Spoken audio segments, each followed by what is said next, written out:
Hello everybody, my name is Ian Kirkpatrick. I'm an author, idiot, and loin streamer, and today I'm about to make an argument for why I think YA might actually just be a subgenre of romance nowadays.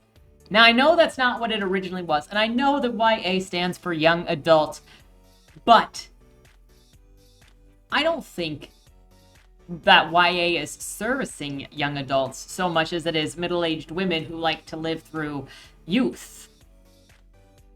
And I'm not saying every woman that writes in that age category, age grouping, is suffering from Peter Pan syndrome of a sort, but I think I am seeing too much of a trend for it to ignore. But we'll get into that discussion here in a second, and I'm looking forward to your thoughts on it. But before we get started, number one, if you enjoy what I do here on the channel, please remember to like, share, and subscribe for more. If there are any topics that you would like to see me cover or anything that you'd like to see me respond to, there is a submit a request topic down below in the links. Number two, if you would like to be featured on the channel, there are two different ways. Number one is through Lemwy, which is the monthly prompt writing contest here on the channel, where I give you a prompt. You write a short story that involves that prompt somehow. First Monday video of the month, we read your guys' prompts together. The second way is if you're an indie author and you've got a book out or a book coming out, submit your first chapter and your cover, and they'll be right here on the channel to hopefully help readers find your story while, you know, they're looking for something to listen to on the drive, and then they'll be like, I need to see what happens next, and next thing you know, you've got a fan. And then the third thing is if you would like to check out any of my books, the links are also down in the description below. You can get them anywhere that you get books, including your library on request. And I hope you enjoy if you check them out. They're all fairly different, and they serve different interests, for real though. But I'm excited for Bodymore. Number 3 comes out this fall, and then 0 will come out next year, along with Boom Shakalaka Boom. It's going to be a good time. So with that said, let's jump into the topic. Now, I realized at the beginning of this year, I said I was bringing the freaking year of the spice. I was bringing hot takes. Apparently, it wasn't enough that I'm reading the ALA's books, banned books list on the channel. But I'm noticing a trend, not just in the banned books because of the banned books list, but also among writers, which is what has brought on this conversation. Now, first and foremost, I want to present this question to you guys. How would you define YA? Now, I want two separate definitions if possible. Number one is, when you think of what YA is currently in the market, what does it make you think of? What elements make something considered YA to you? When you're reading, you go, oh, this is a YA.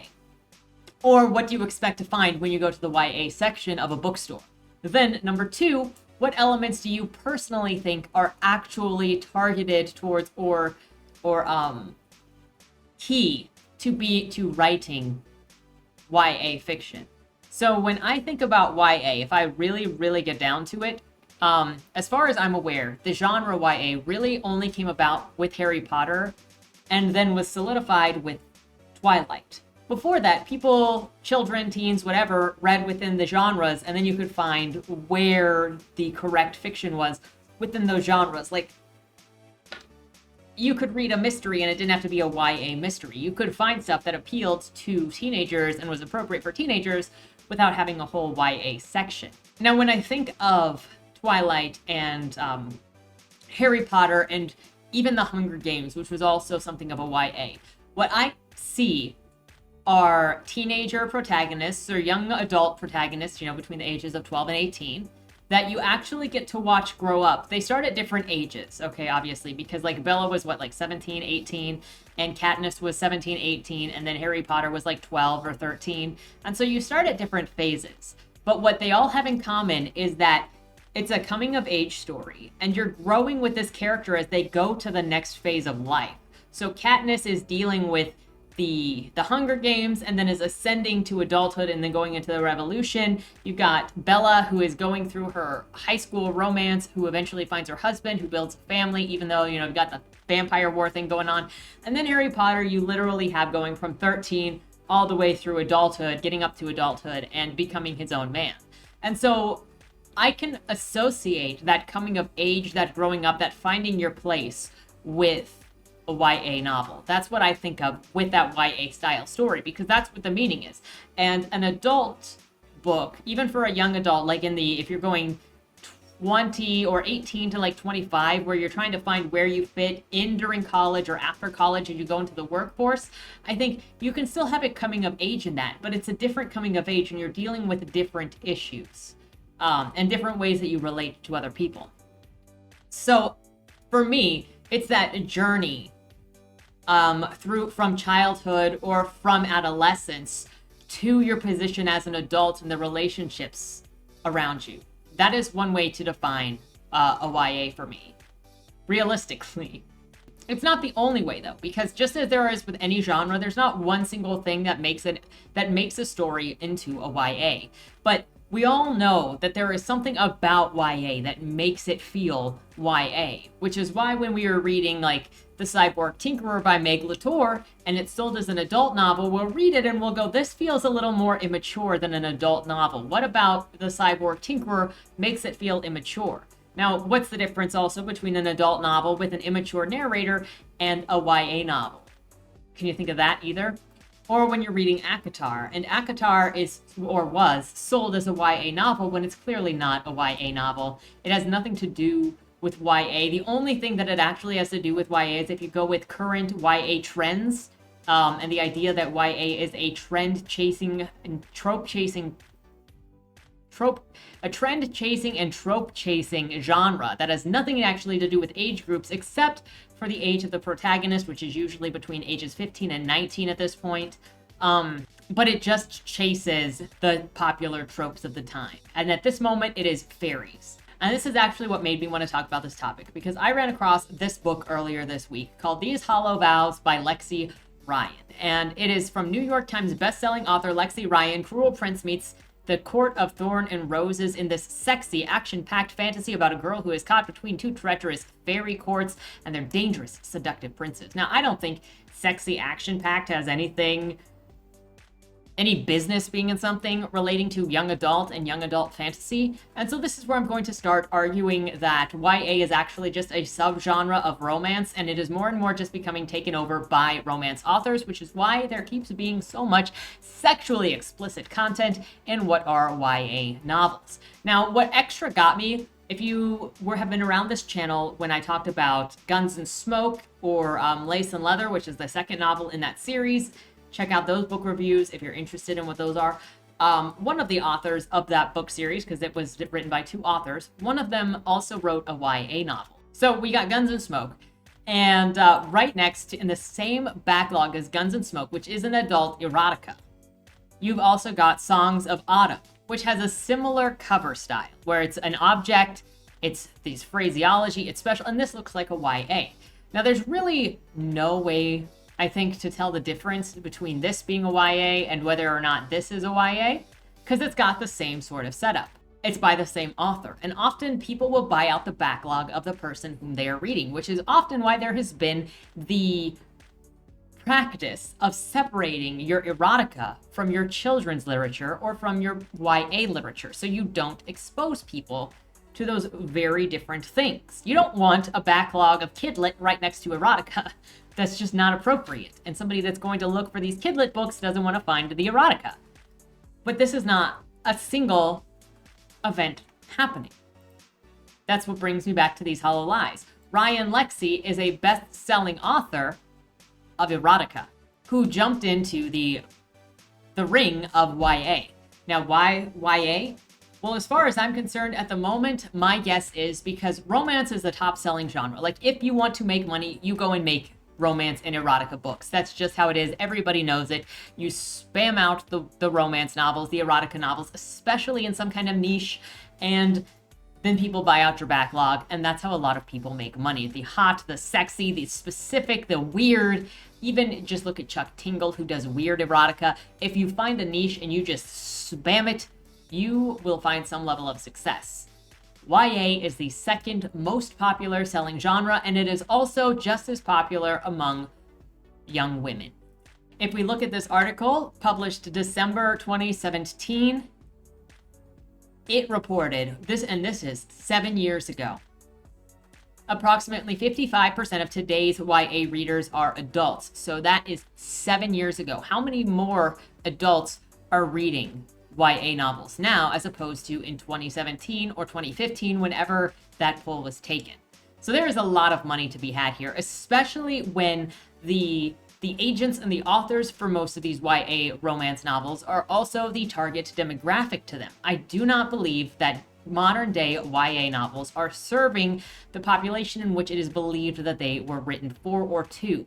I believe the idea of sticking to YA as a genre title is actually an age category is old and outdated, because that's not how it's being used anymore, and people have a hard time changing or adjusting their expectations when things change, because they're like, well, this is how it is. It says it's young adult, which means it's for young adult. At this point, when I see a young adult genre title, I kind of just feel like it's barely legal, is what it actually means, because that's usually what we're dealing with. And I couldn't tell you the psychology behind why so many adults are reading and writing YA. There are a number of issues behind why this may be happening. I just want to make the argument that I think it is a romance subgenre, because of just how many people are writing these explicit romance novels that would fall into YA category or that are sold in YA category. But we talk about constantly how these books are not appropriate for the age group in which they are appealing. Not only are they not appropriate, but they're not interested. But they're not interesting, and they're not selling to that demographic. So let's roll this back a little bit. What is a genre? A genre is more or less a marketing label for a book, because you're identifying a group of people that are already interested in the style of writing, the tropes, the topics of a specific genre. You recognize mysteries and you call a book a mystery because you're making a promise to the readership that you're going to get a murder of some kind, or you're going to get a thievery of some kind, and by the end of the book you're going to find out who done it or who wanted it and what the goals were. You've got romance as a label. And when you say something is big R romance, then you're promising a happily ever after or a happy for now. You're promising these characters will meet, they will do a meet cute, they will go through some emotional and relationship turmoil, but in the end they will be together, even if the next book they kind of break apart again and then come together again, unless you're writing dark romance, and then it is less cute and more torture, psychological, rape, bad boy usually becomes a good boy at 180%. I've read enough reviews of like dark romance books where people are like, this character just randomly changes 180 of a personality for no apparent reason, but now suddenly, even though they're a bad guy, they're a good guy. So even dark romance has its own tropes, but you've still got a variation of your expectations, and that's why you put the label on it, is to taper the expectations of the readership.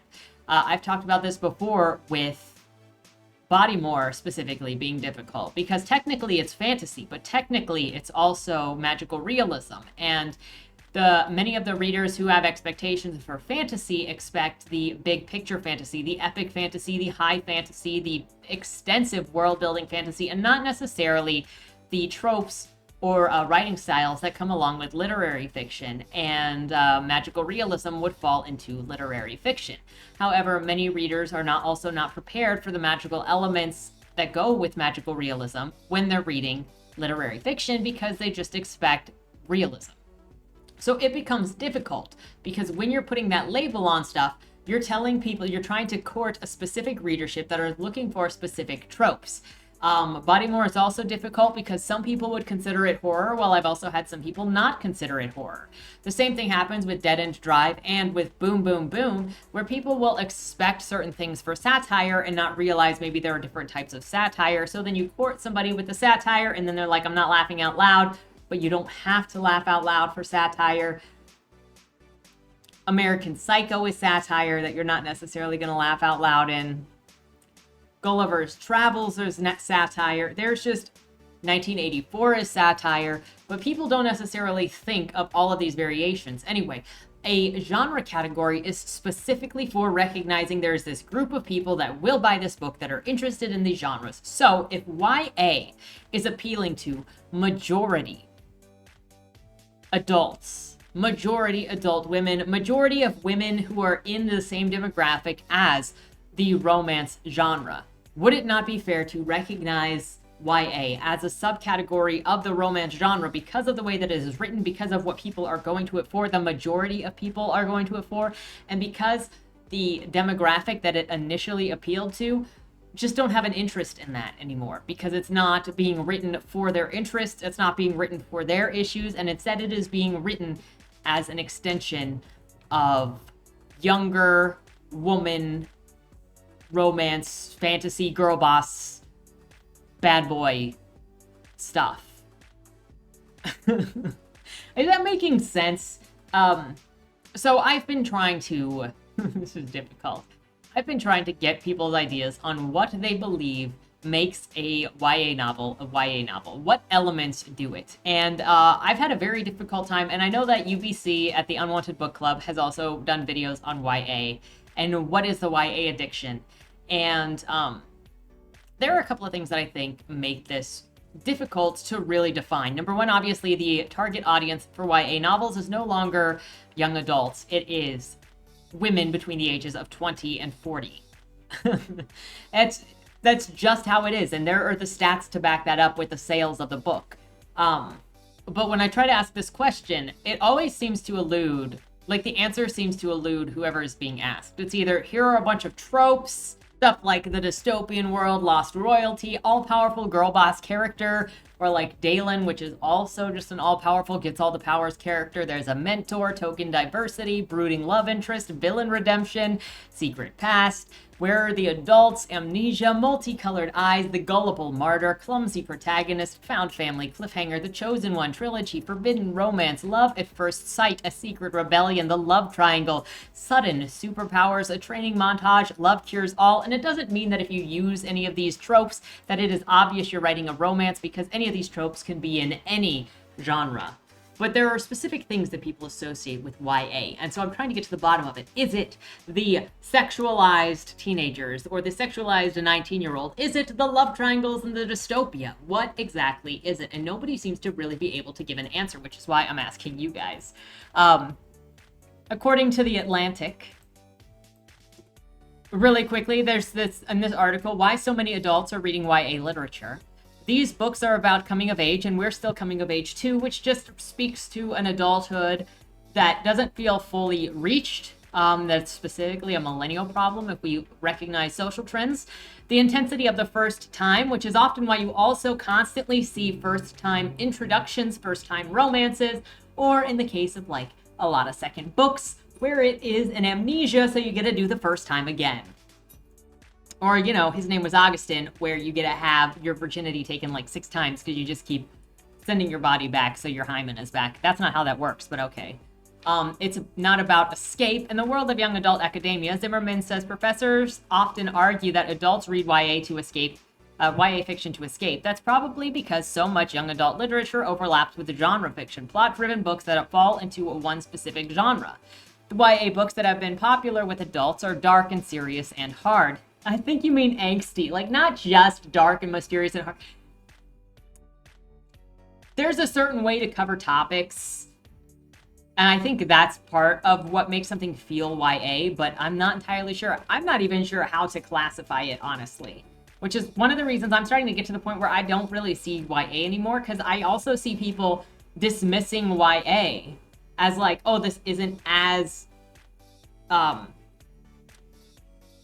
you're not as smart if you read YA, or it's just so simply written. But you can have an adult novel that is written simply. You can have an adult novel that is short. That's also one of the things I've seen people describe at what makes something YA, is that it's shorter, whereas adult books are bricks. But adult books are not bricks. If you look at Rage by Stephen King, it's a short book about a teenager, but it is not YA.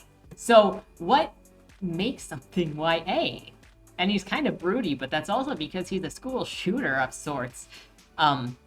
They're good and they're being recognized, YA, and it all goes back to Harry Potter. Why do adults read YA books? The top reasons include fun to read, content is interesting, and the plot is faster paced. So they're going for the fast-paced plot, the quicker introduction, and probably the lightness or the less seriousness of the content. Maybe even the creativity of the content. Who knows? Because there's heck a ton of creativity in adult content. So it may just be this misunderstanding between adult fiction and YA fiction, or what people think is YA fiction. So then they think that they can't read adult fiction because they have these preconceptions of what adult fiction is based on the elitism of the situation.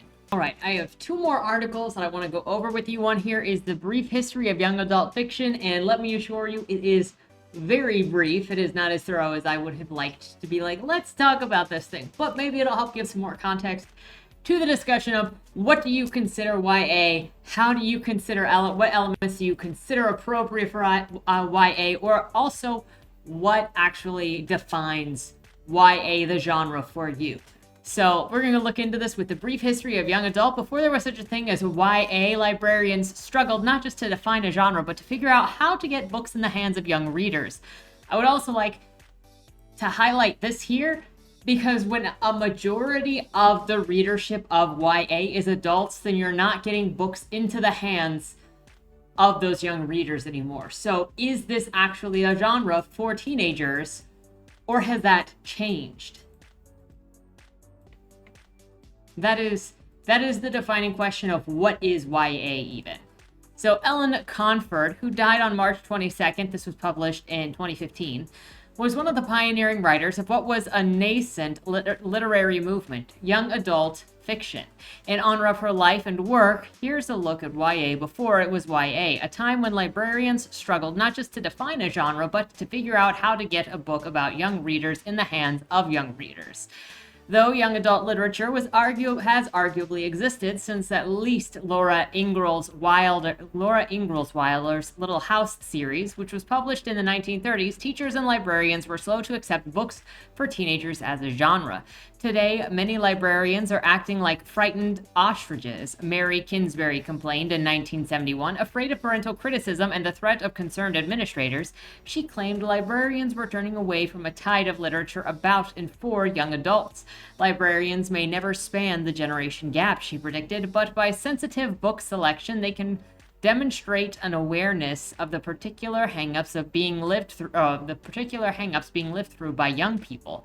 Today, young adult fiction is a force to reckon with. Just 7 years after the phrase young adult was becoming increasingly common in libraries. But with the new title came new concerns about realism in books for young readers. Books that, according to Maya Pank-Mertz, worried adults who feared that some young adult novels defy or attempt to subvert society.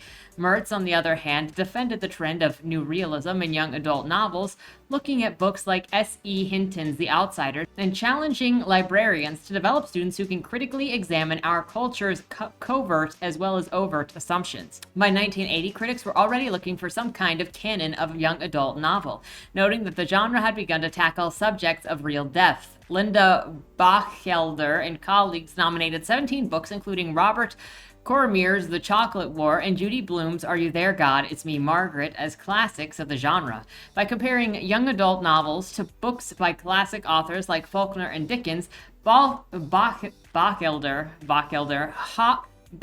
helped legitimize books for young readers.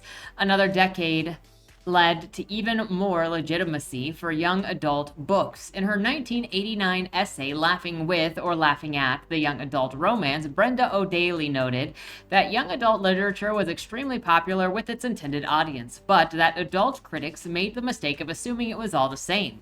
By interrogating works such as Comfort's Strictly for Laughs, Daly pointed out a new trend in YA.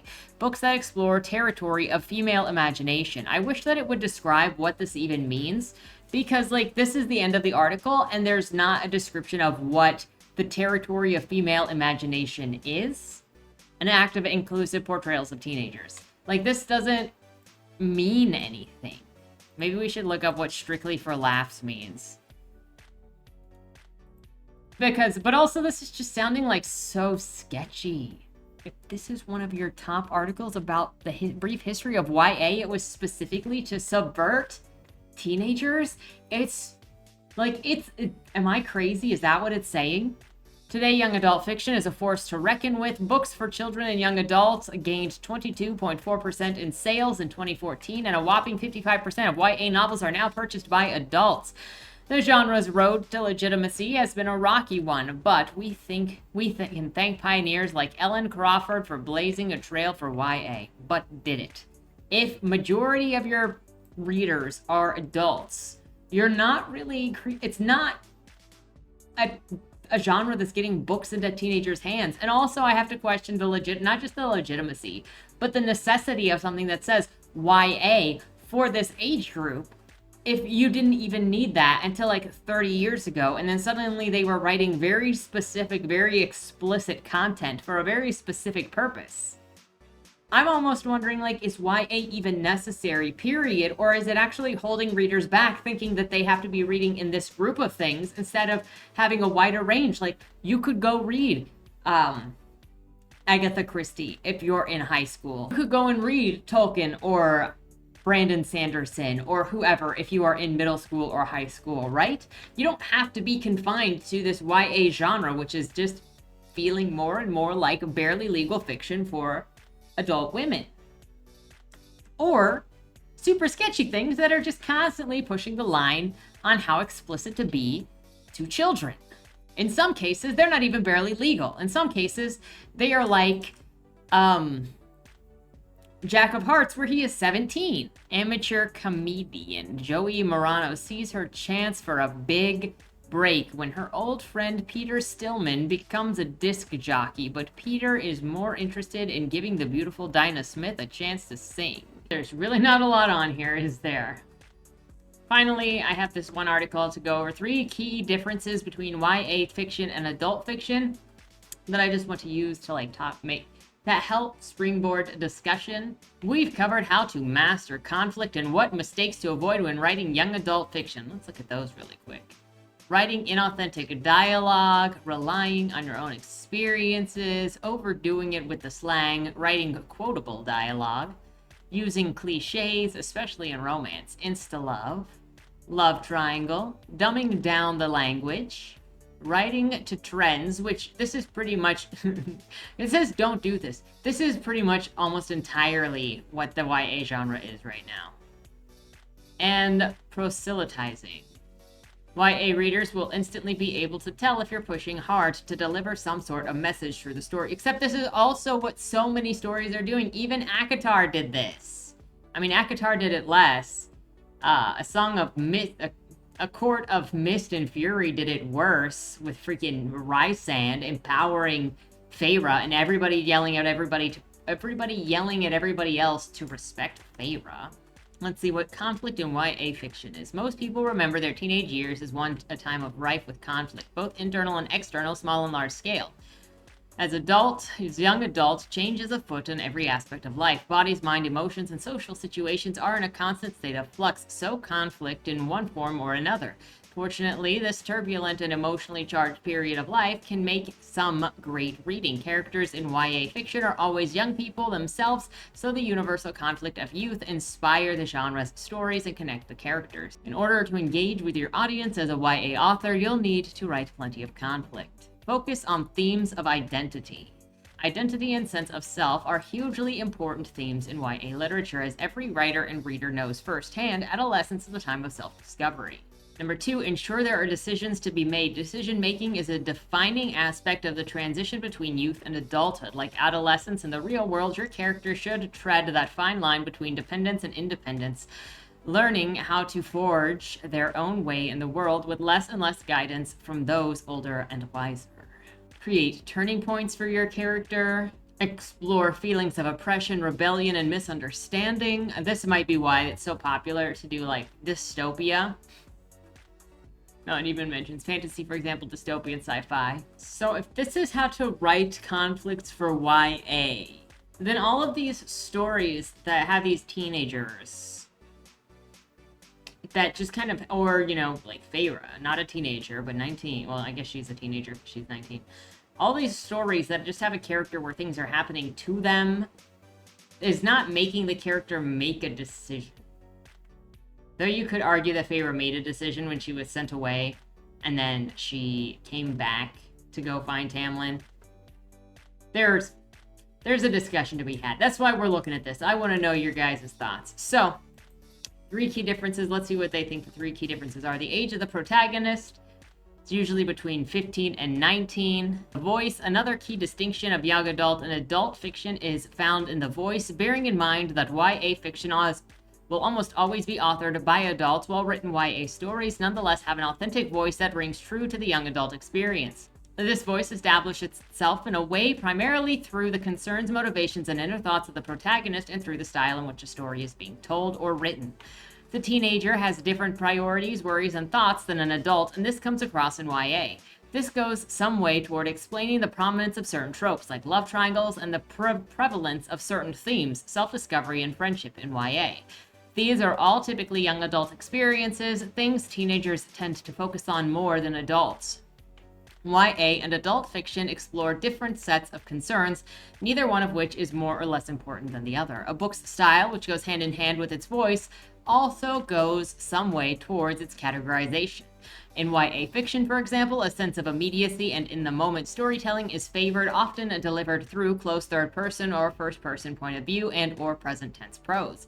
Adult fiction is more likely to be told in the style of a reflection on the past, most likely using third-person narration, sometimes presenting an omniscient perspective. Reflective, more lyrical prose is often favored over more action, plot-focused style of many YA novels. I do want to say here, because it constantly comes up, constantly, and I get a lot of insult for it, but also first-person present is very common in literary fiction. It is not just in YA. And if you look at Bret Easton Ellis, which you'll see me quote a lot because he's one of the writers that I look to for style, first-person present, because it's immediate, because you're living that life with that person. So it's not just YA, and it gets a bad rap because of people associating first-person present only with either YA or romance. But adult books can be written in first-person present as well, and be a close character study and not have a cast of a million characters. I prefer a close character study, not a cast of a million characters in a giant make-believe world, because I just don't care so much about world building. I like the psychological deep dive. Let's consider two examples, both hugely popular fantasy series, one classified as YA fiction and the other as adult: J.K. Rowling's Harry Potter series and Patrick Rothfuss's The Kingkiller Chronicles. Each series has a single protagonist and a story that spun multiple years of that protagonist's life, but there are key differences between the two that mark their categories. Perhaps the key defining difference between the two are the voices and the way the story is told. Throughout the Harry Potter series, we experience events directly alongside Harry in the present, as well as joining him in the ongoing battle against Voldemort. We are privy to this quintessential young adult experience: friendship, first love, family identity, and self-discovery. We are inside his head, experiencing the story through the eyes and voice of a child as he grows into a young adult. Throughout the Kingkiller Chronicles, however, we are told the story of the protagonist, Kaede, passed through the series of reflections from his adult self. I don't really think that that is a good way to gauge whether something is adult fiction or not. Is it active or is it in retrospect? That's just an option, and you can have YA books written in retrospect and adult books written in present. I don't think that's a good gauge. While the bulk of the series in which Kaede is telling his own story is in the first person and explores his younger years, usually the trappings of a YA fiction, the reflection and the voice of present-day adult Kaede is absolutely central to the story, and this, combined with the other factors, classes it as adult fiction. And then the themes of the story. Final difference with YA and adult fiction: themes of the story. This can be tricky. Many people have made the mistake of assuming themes explored in young adult fiction are more trivial than that in adult fiction, or that themes explored in adult fiction are off-limit in YA. Some themes are definitely more specific to one category, coming of age in YA, for example, or existential musings in adult fiction, but themes cross over all the time between the two categories. The differentiation comes from the way themes are explored. Take love in romantic relationships, for example. This theme and everything that comes with it, including sexuality, is as much part of the young adult experience as it is the adult experience. But while characters might have sexual experiences in YA novels, it's more likely to be explored in much less explicit detail than a sex scene in adult novels. I don't think this is a very good thing either, because people think just randomly inserting explicit sex scenes will make their book an adult book, but it'll still read like a YA book. So then again, it comes back to what is YA and what is adult, and how do we classify these things? And is YA just an unnecessary misnomer because it doesn't really cover the themes? And people just get this wrong idea of, oh, I don't want to be classified as YA, so I'm going to insert this thing, but then it still reads immature. But an immature main character doesn't make something YA. This is an impossible task, I am telling you. Violence and the degree of graphic detail in which it's portrayed is another example of theme that can draw a line between YA and adult books. Violence is by no means off limits in YA. But it is safe to say that a book with extremely graphic violence is probably intended for adults rather than a younger audience. As you can see with this and other two differences we've identified, there are often instances where lines blur and YA adult categories become difficult to define. Yes. But in most cases, a combination of the above three elements is enough to place the book primarily in front of an audience or one audience or another. And the new adult is the new in between the two that people are trying to figure out. So, that is the discussion. Based on how so many romance and erotica authors are also dabbling in YA, especially YA fantasy, YA romance of a sort, especially with kinky things in them, like subordination of sorts, usually some kind of public sex, humiliation, a lot of the same tropes as YA specifically. I feel like YA is sort of being, what's the word? Appropriated by romance authors because it's such a profitable genre. And there are so many authors within the romance genre that focus on the money that they're going to go to the next most popular, most profitable genre, which is YA, and feed into that. Also, if you think of it this way, you also have a way of getting younger readers through YA. Even if you're writing inappropriate content, you're still selling it as YA. But you have a way of getting younger readers hooked with you in your backlog first, earlier on, with your YA, and then they go on to purchase out your pornography background.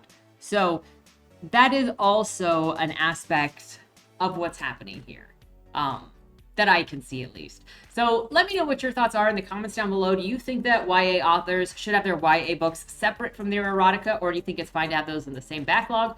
What do you think are the defining elements of YA books? Do you think that YA is kind of a redundant genre to try to differentiate from like what 15 to 18-year-olds should be reading versus adult books? Because there are adult books that are not graphic, but they're still considered adult books. So what is it that makes something YA versus adult? How much does it matter versus the graphicness? And is it just kind of being misused at this point? Is there any point to even having YA? Can anybody even give a definition of what is YA as opposed to, and what do you think of? So there's what would you want YA to be? And then there's what do you think of YA as when you go to the store? So there are two separate questions with that. But let me know your thoughts down in the comments below. I know that this conversation about YA has been going around for a little while with a couple of different people that have talked about it, and there's still really no answer on what it means for anybody. So I'm looking forward to your thoughts and opinions, and hopefully we can get somewhere on this someday. With that said, thank you so much for watching. Have a great weekend, and don't die. Was that Wayland Cross in the trunk? Do you know, or is that something that's still being figured out? The person in the trunk was not Wayland Cross. Is he in trouble? We don't know who did it, but as the owner of the car, the longer he's missing, the worse it looks for him. Cross isn't a killer. For the last couple of years, the average number of murders in Baltimore has been over 300, and it's been going up. Mind you, that's only whatever the badges count as official murder, and believe me, there are people that don't count when they die. Wayland? If you're down here, tell me. I'm not talking to the badges, I've been looking for you. They found a body in your trunk. Why? Did you do that? To the left, plain black letters read along the wall. You walked in the corridor. Once that ends, you chose the dark is on the right. My vision goes blurry, flickers black and black and black for longer intervals until I can't see anything at all. I'm not screaming anymore, but my voice echoes back to me. Where the hell am I? You're dead, Josephine. Even smart people do stupid shit sometimes, right?